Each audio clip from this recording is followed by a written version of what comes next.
Il permet de tutoyer le toit de l'Europe, de goûter à la haute montagne, sans effort.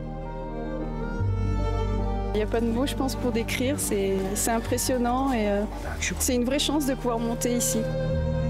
Une ascension à 3842 mètres, au cœur de l'un des plus beaux écrins au monde.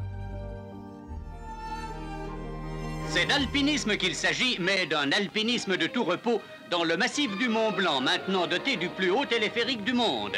Il offre aux amateurs de confort la possibilité de prendre d'assaut et sans peine le Mont Blanc en se laissant porter le long de son fil jusqu'à 3840 mètres.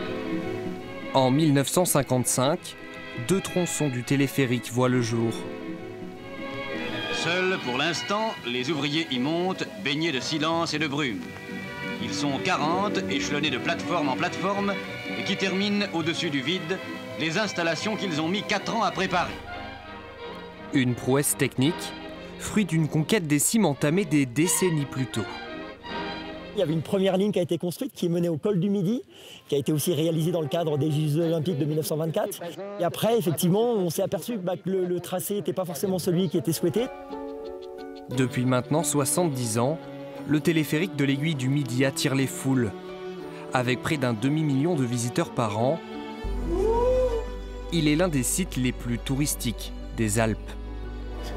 On évite que les gens fassent tomber un appareil photo, une caméra à l'intérieur. Alors combien de photos par jour vous faites? Oula! Énormément! C'est un peu un studio photo ici. Cet écrin, exploité par l'homme, est aujourd'hui scruté de près par les scientifiques, car la dégradation du permafrost menace le site.